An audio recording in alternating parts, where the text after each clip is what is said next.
In this video, we're showing you how to install Boost Auto's Lumastep M1, our one-of-a-kind light-up running boards for 2007 through 2014 Chevy Silverado and GMC Sierra trucks.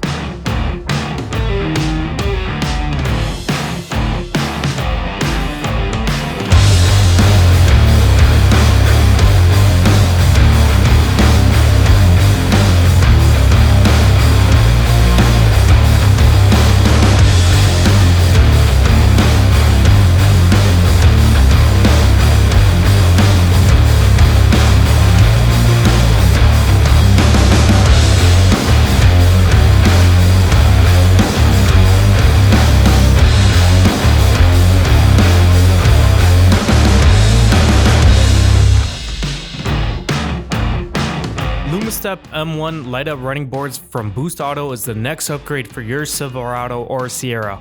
Built with premium components and constructed with 6000 series Aerospace grade aluminum, you won't just see these running boards outshine the rest, you'll feel it too, every step of the way. Brighten your path in the dark, clear as day with our light-up running boards. Our Lumastep M1 running boards feature premium lighting functions, allowing full customization on your truck. Build your set out and put in your order on our website today.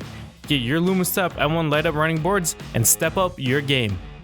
Please note, this procedure applies to both extended or double cab and crew cab applications on 2007 through 2014 1500, 2500, and 3500 trucks. Lumastep is offered for a wide range of makes and models. If this procedure does not apply to your vehicle, please reference a separate Boost Auto install guide. As always, to check fitment, availability, and to purchase this or any other product offered for your truck, go to boostauto.com. Your Lumastep M1 kit will come in two boxes, the running board kit and the hardware kit. The running board kit will contain your running boards with the integrated light and modules. The kit will also contain the main driver and passenger side harnesses and supplementary parts depending on what you option for.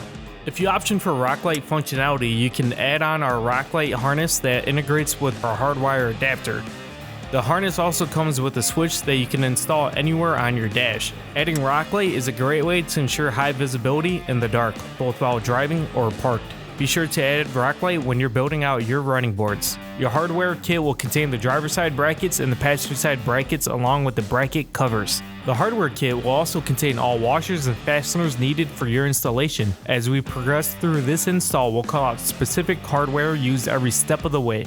Here's a complete tool list for your reference. You can pause to collect them, then let's proceed with the install.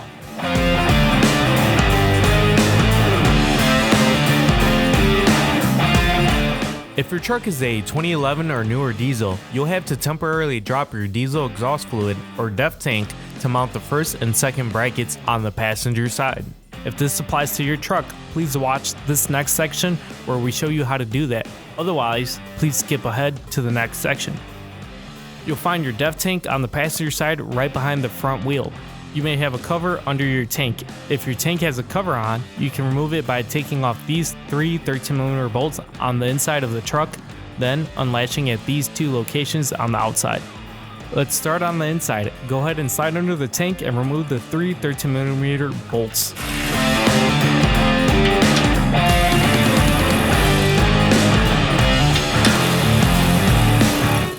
Then, at the front of the tank, outside the truck, unlatch at these two locations.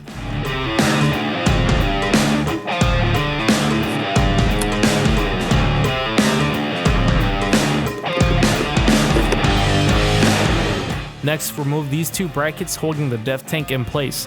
But first, slide a jack below the tank to hold it in place while you remove the brackets. Go ahead and remove the two torque bolts towards the outside of the truck.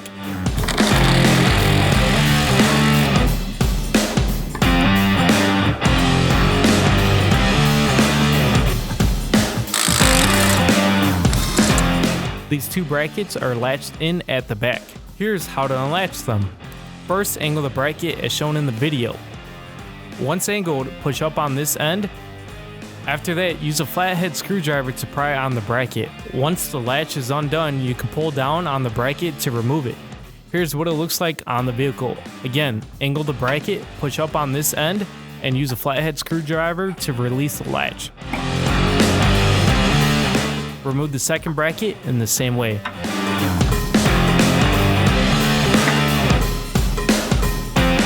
Now before we drop the tank, you'll have to disconnect the depth filler hose located right here. Pinch and slide back the hose clamp. After that, pull back on the filler hose. Then carefully and slowly drop the tank by lowering your jack. This will provide plenty of room to install the bracket. We show def tank reassembly right after all the brackets, their covers and the running boards are secured to the truck.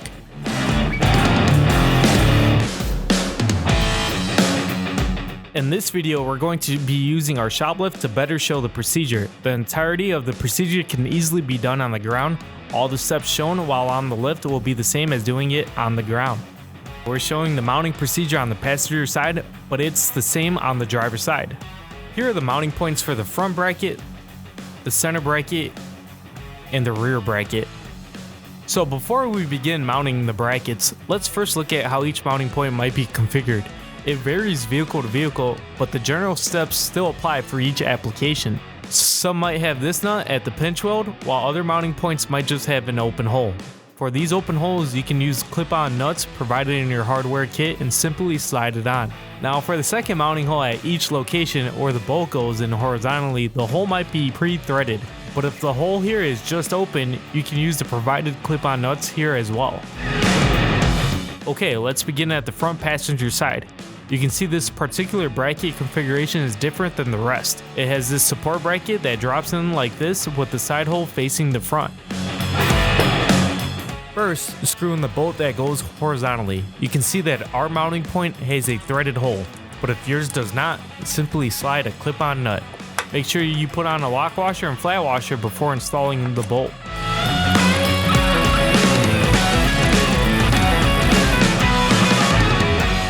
Then, when you bring in the main bracket, you can screw in the bolt that goes up vertically.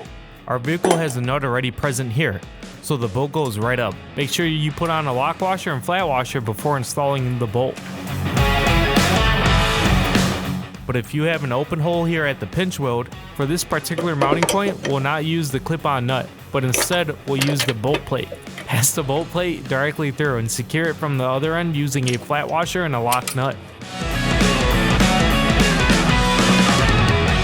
Install the third bolt at the side mounting point that has the threaded hole on the support bracket in the same way.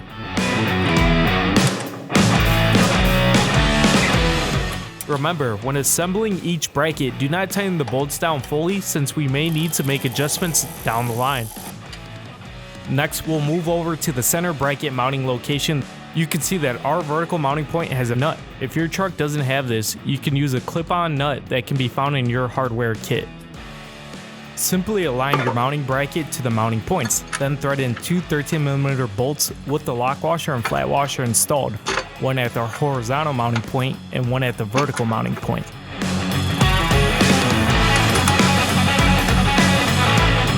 With that done, let's move over to our third and final mounting bracket on the passenger side. This rear mounting point is located farthest from the front. Go ahead and equip the mounting holes with clip-on nuts if the holes are not threaded. Then bring over your bracket and align the mounting points. Have two 13mm bolts pre-assembled with the lock washers and flat washers and use them to secure the bracket to your truck.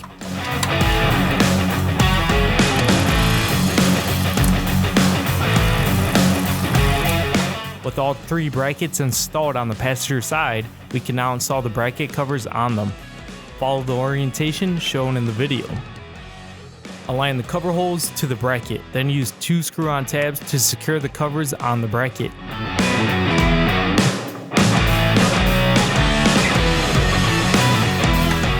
Repeat this for the other brackets on the passenger side.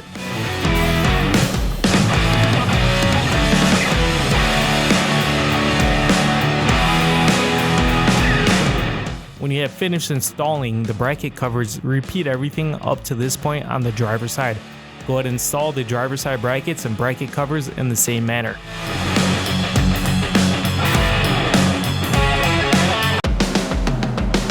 With the brackets mounted, we can now install the Lumastep M1 running boards. Make sure you're mounting the correct running boards on each side. The Lumastep M1 plate as well as the integrated module on each board should face towards the front of the truck. Here we're showing the steps on the passenger side. Before mounting, flip the board over, install 6 T-bolts to the board, 3 on each track.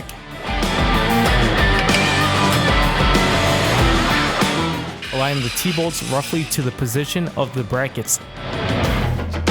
Then drop in your running boards onto the brackets. Go ahead and guide all 6 of the T-bolts through the holes on the brackets. Then secure each bolt with a flat washer, then a lock washer, and nut.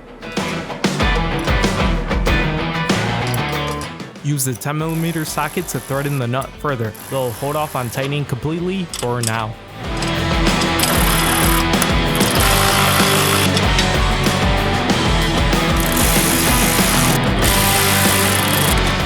At this time, you can slide your board forward or backward to your desired preference. Once you have the board where you want it, fasten everything down.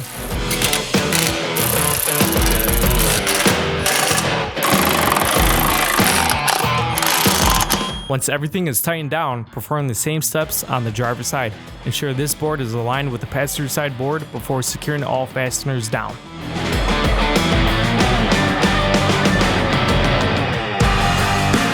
You can reassemble the depth tank after your running boards are secured to the truck. If you had previously dropped your depth tank, watch the next section where we show you how to reassemble it. Otherwise, please skip ahead to the next section. Begin by jacking up the tank to its original position. Then reinstall the depth filler hose.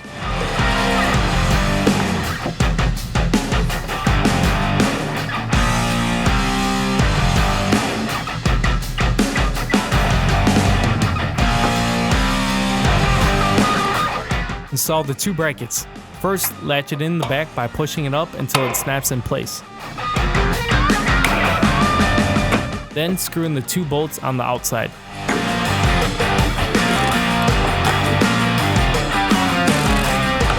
With the tank being held securely, go ahead and drop the jack. To install the tank cover, first latch it at the 2 locations on the outside of the truck.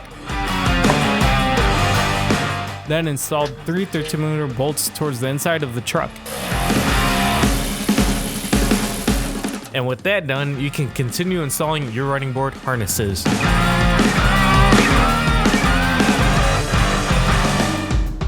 Start by opening the hood, then disconnecting the battery at the negative terminal. If you have an auxiliary battery, disconnect that at this time too. We will start on the passenger side. Make sure you use the main harness without the power and ground terminals on this side, as we'll connect the power and ground on the driver's side later on. The end with the 2 black connectors will go to the running boards, and the end with the black receiving connector will go to the driver's side headlight. Tape the 2 connectors going to the running board modules to a flattened out coat hanger or a strained out metal piece, then route the harness along the passenger side firewall and fender liner away from any heat or moving parts. Once the strained out metal piece pokes out through the bottom of the passenger side fender, proceed with pulling the harness through. Remove the tape from the connectors and route the harness to the running board module.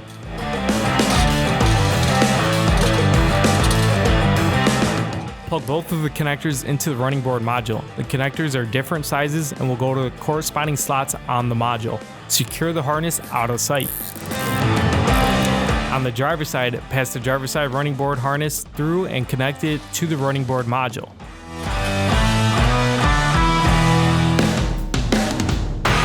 Go back to the underhood on the passenger side. Set the harness aside for now. We'll have to remove the airbox temporarily to get access to the passenger side headlight. Start by removing this gray connector. Pull back on the white lock. Then depress on the tab to disconnect. Next, loosen this hose clamp on the air intake tube. Once this hose clamp is loose, you will be able to pull back on the rubber tubing and remove it from the airbox housing. Your airbox will come right out after that. This is shown with an aftermarket airbox, but if you have a factory airbox, this tube can simply be pulled back after the hose clamp is loosened. After the airbox is removed, we can continue with routing our running board harnesses. At the passenger side headlight area, you can now reach in to disconnect the headlight connector. Pull up on the metal clamp to detach the connector. Then disconnect the headlight connector by pulling back on the white locking tab and pulling on the connector while depressing the tab. Make some room on the harness so you can tap to the wires. Alright guys, here's a breakdown of the hardwire adapter wires. The red and yellow wire with the quick disconnect is to tap to turn signal on your headlight connector. Turn signal will come standard for all running boards. The blue wire with the quick disconnect is for enabling running light if you option for it. If you did not option for running light, this wire will not be active.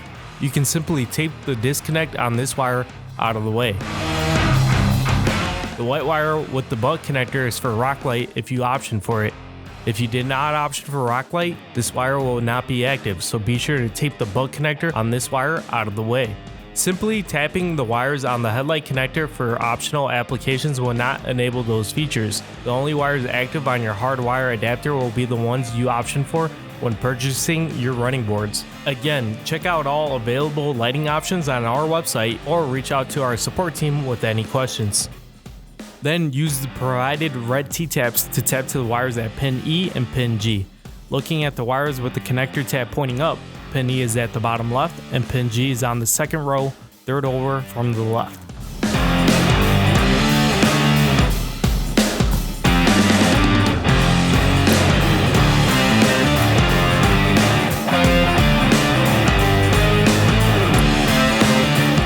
With the tapping done, we're going to connect the quick disconnect from our hardwire adapter to the T-taps. Go ahead and connect the red and yellow wire from the hardwire adapter to the T-taps at pin G. And connect the blue wire from the hardwire adapter to T-tap at pin E. Next, route the running board harness over to the headlight connector. Connect the hardwire adapter to the black receiving connector of the running board harness. With that done, you can reconnect the headlight connector and secure it in place by engaging the metal clamp. Over on the driver's side, you may need to remove the auxiliary battery to access the headlight connector. If you have a battery here, it's only being held in place by a hold down here. Disconnect the battery at the positive and negative terminals. Then remove the hold down and remove the battery. Once you have access to the driver's side headlight connector, reach down and disconnect it.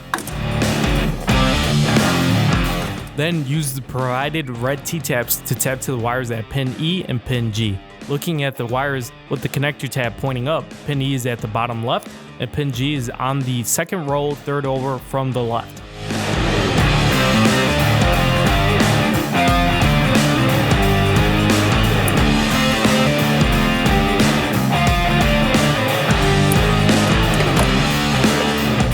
With the tapping done, we're going to connect the quick disconnect from our hardwire adapter to the T-taps. Go ahead and connect the red and yellow wire from the hardwire adapter to T-tap at pin G, and connect the blue wire from the hardwire adapter to T-tap at pin E.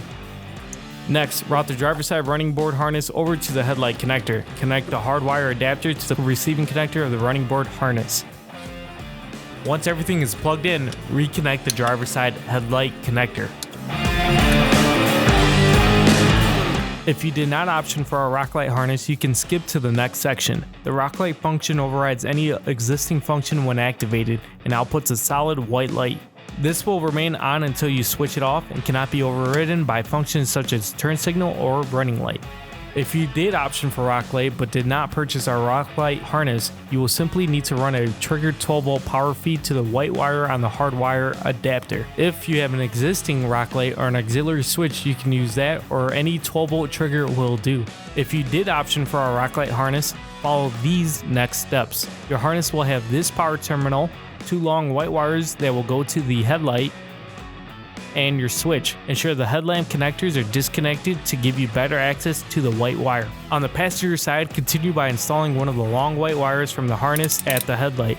The long white wires from the rock light harness will connect to the butt connector on the white wire of the hardwire adapter. Install the headlight connector back to the headlight housing, then repeat on the driver's side. Once completed, we'll run the red and white wires from the switch into the cab.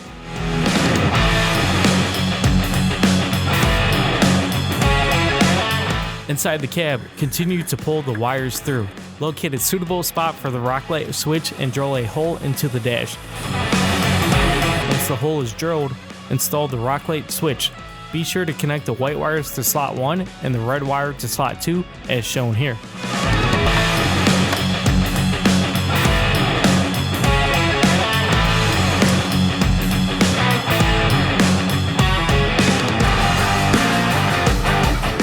Let's continue by connecting the harnesses to power and ground.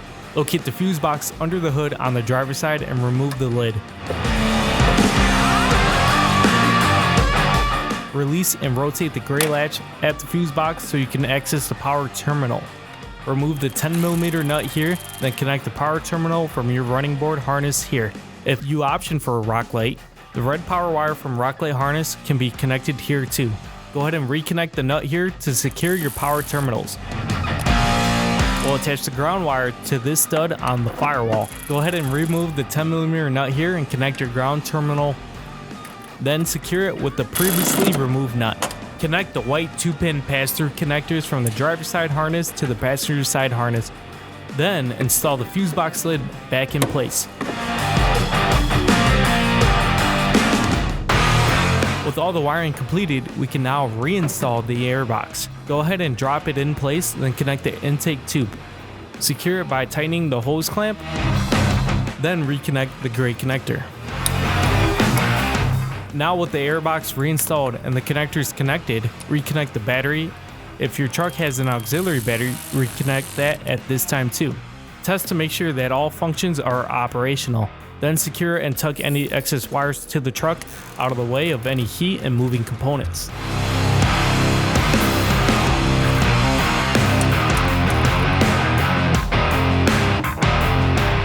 Congrats on completing your install. Boost Auto Lumastep M1 light-up running boards can be purchased on our website at boostauto.com. Boost Auto also offers a wide range of parts and accessories for your truck or SUV. To stay up to date on new product releases and more videos like this, subscribe to our YouTube channel. That's all for now. Catch you in the next one.